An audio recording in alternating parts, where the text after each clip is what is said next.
नमस्कार, आप देख रहे हैं न्यूज 24। मैं हूं आप सभी के साथ विपनेश माथुर। अब की बार किसका होगा बंगाल और न्यूज 24 की सबसे बड़ी कवरेज लगातार जारी है। इस बीच एक खबर, पश्चिम बंगाल में चौथे दौर की जंग लगातार जारी है। वोटिंग सुबह 7 बजे से शुरू हो चुकी है और आज 5 जिलों की 44 विधानसभा सीटों पर मतदान हो रहा है और अभी तक के आंकड़ों के मुताबिक बंगाल में 34% से ज्यादा वोटिंग अब तक हो चुकी है। सुबह 7 बजे से लेकर, क्योंकि अब 12:11 हुए हैं, तो दोपहर 12 बजे तक का ये अपडेट है। मत प्रतिशत को लेकर 34% से ज्यादा मतदान अब तक हो चुका है। और आपको ये भी बता दें कि 2016 के विधानसभा चुनाव में तृणमूल कांग्रेस ने इन 44 सीटों में से 39 सीटों पर जीत दर्ज की थी। अब तक का ये सबसे बड़ा अपडेट है। वहीं बीजेपी के खाते में महज 1 सीट आई थी। इसीलिए ये जो फोर्थ फेज है, ये दोनों पार्टियों के लिए बहुत मायने रखता है। और इस बीच 8 तस्वीरें आपकी टीवी स्क्रीन पर आप देख रहे हैं कि अलीपुरद्वार, कूचबिहार, हुगली, हावड़ा और इधर दक्षिण 24 परगना और इधर चुरचुड़ा और डोमजू, भांगर, यहां पर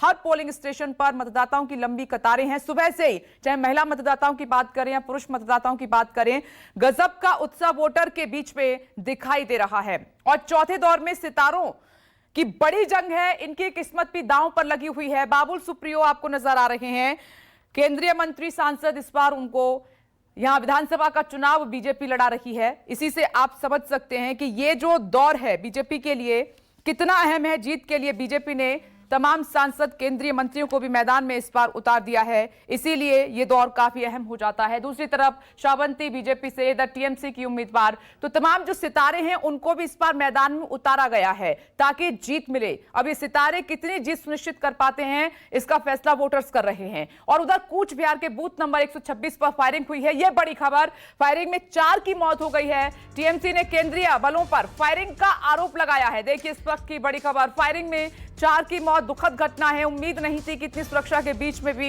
यहां पर यह हिंसा का दौर देखने को मिलेगा। टीएमसी ने केंद्रीय बलों पर फायरिंग का आरोप लगाया और ममता बनर्जी को भी आपने सुना होगा, वो केंद्रीय सुरक्षा बलों को अपने निशाने पर लिए हुए हैं। ये कुछ तस्वीरें सामने निकल कर आई हैं। कुछ बम भी, सूतली बम भी बरामद किए गए हैं और उसको डिफ्यूज भी किया गया है। बॉम्ब स्क्वाड टीम भी मौके पर मौजूद है। लेकिन अब क्योंकि ये घटना हुई, उसके बाद से सीआरपीएफ के जवान और ज्यादा अलर्ट मोड पर हैं। और इधर दूसरी एक और खबर, कूच बिहार में सुबह से हिंसा की खबरें आ रही हैं। पोलिंग बूथ पर फायरिंग से पहले बीजेपी कार्यकर्ता की गोली मारकर हत्या कर दी गई है। बीजेपी ने टीएमसी कार्यकर्ताओं पर हत्या का आरोप लगाया है। कूच बिहार जिले के सीतालकुची के बूथ संख्या 285 पर यह घटना हुई है। मारे गए बीजेपी कार्यकर्ता आनंद बर्मन की उम्र सिर्फ 18 साल थी। पुलिस मामले की जांच कर रही है।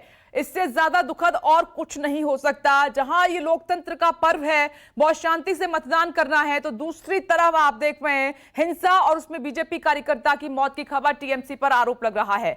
और अगली खबर हुगली से है। उधर हुगली में बीजेपी उम्मीदवार लॉकेट चटर्जी के काफिले पर हमला हुआ है और लॉकेट चटर्जी की कार पर पथराव भी किया गया। इस दौरान लॉकेट चटर्जी की कार का कांच भी टूटा है। ये तस्वीर आप देख रहे हैं, ये उन्हीं की कार है। कार का शीशा आपको टूटा हुआ नजर आ रहा है। सुरक्षा बलों को लाठीचार्ज भी करना पड़ा, जिसके बाद वहां से लोगों को हटाया गया। लॉकेट चटर्जी जैसे ही 66 नंबर बूथ पर पहुंची और उन्होंने आरोप लगाया कि टीएमसी समर्थक वोटिंग में घपला कर रहे हैं, धांधली कर रहे हैं। इसके बाद पोलिंग बूथ से बाहर आई और उनके बाहर आते ही टीएमसी समर्थकों ने उनके खिलाफ नारेबाजी शुरू कर दी। लॉकेट चटर्जी का यह दावा है कि उन्होंने टीएमसी की महिलाओं को गलत वोटिंग करते हुए पकड़ लिया और इसीलिए उनके ऊपर हमला किया गया है। फर्जीवाड़ा पकड़े जाने के बाद बवाल। 66 नंबर बूथ है मंडल में।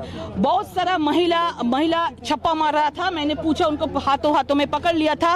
उन्होंने बोला कि आप वोटर है, आप वोट दिया है? नहीं, मैं इधर का वोटर नहीं। तो क्यों है इधर? मैंने उसका कार्ड देखा, कोविड मैनेजमेंट, झूठ कार्ड। कोविड मैनेजमेंट का कोई ऐसा नहीं है, नियम नहीं है जो ईवीएम के पास जाके किसी को बोलेंगे कि टीएमसी दबाओ। मैंने पकड़ लिया है, टीएमसी कैमरा में उसका छवि दिखा दिया है, उसका कार्ड भी दिखा दिया है। इधर सब लोग मुझे घेर लिया है, मीडिया लोग को घेर लिया है, गाड़ी तो तोड़ दिया, मुझे मारने का कोशिश किया। 66 पुलिस कुछ भी नहीं किया। पुलिस लोग कुछ भी नहीं किया। सब पुलिस को मालूम है, क्योंकि इतना सामने इतना ज्यादा लोग क्यों होगा? 100 मीटर तो नहीं है, इतना सामने बूथ के गेट के सामने इतना ज्यादा मुस्लिम लोग घेर लिया है कि अंदर में छप्पा वोट हो रहा है, बाहर में सब लोग खड़े हुए हैं। लॉकेट भी आएगा, उसको मालूम नहीं है। दीदी लॉकेट चैटर्जी को आप सुन रहे थे। वहां पर तमाम तस्वीरों के जरिए हम आपको दिखा रहे हैं कि आज फोर्थ फेज की वोटिंग लगातार जारी है। इस बीच हिंसा कहां कहां पर हुई है, इस पर हमारी पैनी नजर है। ये 3 तस्वीरें एक बार फिर से आपके सामने, जहां पर ये दर सीतरकुची कूच बिहार से ये घटना हुई है और यहां पर लाल बाबा हावड़ा में भी हिंसा हुई। कस्बा कोलकाता, यहां से भी हिंसक झड़प की खबर सामने निकल कर आई। कई जगह पर तो आप देख रहे हैं कि कार्यकर्ता जो सुरक्षा बल वहां पर तैनात है उनसे ही भिड़े हुए हैं, उनसे ही लड़ाई लड़ रहे हैं। मनोज पांडे लगातार हमारे साथ बने हुए हैं। मनोज, फोर्थ फेज में यह तस्वीर उभर कर सामने आएगी, इसकी उम्मीद नहीं थी, क्योंकि हिंसा को देखते ही वहां पर सुरक्षा के कड़े इंतजाम किए गए थे।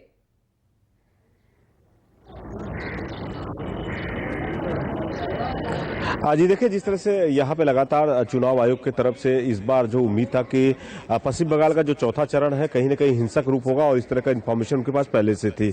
और जिस तरह से देखिए गृह मंत्री अमित शाह आए थे तो कल उनसे भी साफ तौर पे हम लोगों ने पूछा था कि आज जो चौथे चरण का जो चुनाव होना है तो क्या व्यवस्था है और किस तरह का। उन्होंने कहा कि चुनाव आयोग है, चूंकि जो सीआरपीएफ के जवान है कहीं ना कहीं इस समय चुनाव आयोग के निर्देश में काम कर रहे हैं। जाहिर सी बात है, देखिए सुबह से ही हम देख रहे हैं कि लगातार हावड़ा में जिस तरह की हिंसा की गतिविधियां शुरू हुई है, लाल बाबा कॉलेज था वहां पे टीएमसी और बीजेपी के कार्यकर्ता आपस में भिड़े हैं। और आपको बता दें कि अभी भी लगातार हावड़ा के कई ऐसे इलाके हैं, अर्धतरा चमड़िया रोड है, गोलाबाड़ी है, सब जगह बमबाजी हो रही है, बम की आवाज सुनाई जा रहा है क्योंकि लोग डर से अपने घरों पे नहीं निकले। और देखिए जिस तरह से लॉकेट चटर्जी ने साफ तौर पर आरोप लगाया है कि हुगली का जो चुचुड़ा है 66 नंबर बूथ पे लॉकेट चटर्जी ने जब वहां पे गई तो कुछ महिलाएं वहां पे वोट दे रही थी और उनको उन्होंने पकड़ा। जिस तरह से लॉकेट चटर्जी का आरोप है कि उनकी गाड़ी पे भी हमला किया गया, तोड़फोड़ किया गया है। और सुबह से हम देखें कुछ बिहार में देखें लगातार जो 126 नंबर बूथ है, ये सूतल चुटी के नाम से जगह वहां पे है, तो वहां पे हिंसा की गतिविधियां हुई है। और जिस तरह से टीएमसी की वहां पे लोगों का आरोप है कि सीआरपीएफ के जवानों से गोलियां चली है जिसमें 4 लोगों की मौत हुई है और 3 लोगों की जो 100 है उन्हें वहां पे कुछ बिहार सदर अस्पताल में ले जाया गया है। तो कहीं ना कहीं देखिए चुनावी जो हिंसा है और चारों तरफ इस समय हम देख रहे हैं कि जो माहौल है कहीं ना कहीं लगातार हिंसक रूप धारण करते जा रहा है और छुटपुट घटनाओं के साथ साथ लगातार टीएमसी और बीजेपी के कार्यकर्ता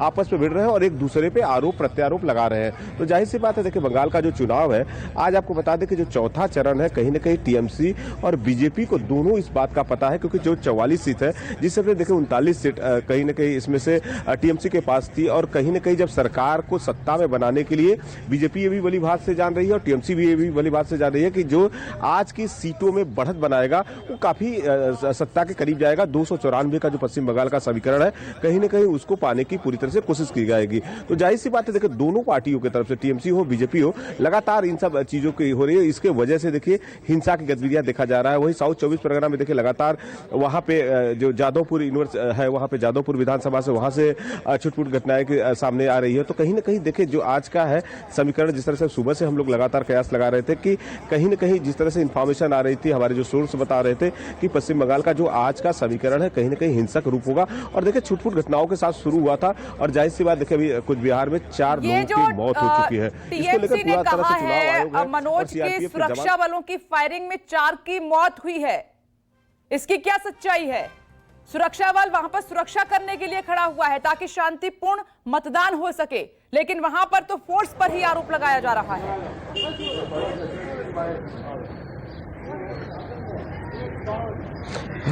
जी देखिए, जिस तरह से अभी हमारी सीआरपीएफ के जो आला अधिकारी हैं उनसे भी बात हो रही है, उनका कहना है कि हम लोग इस विषय को जांच कर रहे हैं, क्योंकि देखिए ये जिस तरह से कि आपको बता दें कि जितने भी पोलिंग बूथ है कहीं ना कहीं हर पोलिंग बूथ के बाहर जो सीसीटीवी कैमरे हैं और इस तरह का भी लगाया गया है। तो जाहिर सी बात है उनका कहना है कि इस सब चीजों को तथ्यों को यहाँ पे देखा जाएगा कि क्या मामला है, उसके बाद ही बताया जाएगा। तो कहीं ना कहीं देखिए यहाँ पे पूरे कुछ बिहार में कहीं ना कहीं हिंसक की जो गतिविधियां से लगातार जो सीआरपीएफ के जो फोर्स अतिरिक्त फोर्स था उनको भी वहां पे बूथ पर भेज दिया गया है। हालांकि यहाँ पे अभी साधारण तौर पे पोलिंग बूथ पे मतदान भी शुरू हो चुका है, सुचारू रूप से मतदान भी हो रही है। लेकिन आपको बता दें कि सुबह से इस बार का जो चौथे चरण का देखा जा रहा था कि जो ईवीएम मशीन की काफी बूथों पे गड़बड़ियां आई है और कई घंटों से बाद जहां पे देखे 7 बजे से चुनाव होना था, कहीं पे 8 बजे और 9 बजे से ऐसे चुनाव हुआ है। तो कहीं ना कहीं लोगों में इस तरह का रूप देखा जा रहा है, कहीं ना कहीं गुस्सा साफ तौर पे देखा जा रहा है। जिस तरह से ममता बनर्जी कि अगर जरूरत पड़े तो आप फोर्स से टकराओ, सीआरपीएफ जवानों से मुकाबला करो, तो फिर क्यों ना ये हालात बने। ऐसे में पक्ष और विपक्ष दोनों की जिम्मेदारी बनती है कि वहां पर अपने नेताओं कार्यकर्ताओं को समझाएं, लेकिन तमाम नेता वहां पर तमाशबीन बने हुए हैं। मनोज, मैं लौटूंगी, एक छोटा सा ब्रेक, फौरन लौट रहे हैं, लेकिन फोर्थ फेज की वोटिंग पर बड़ी कवरेज लगातार जारी है।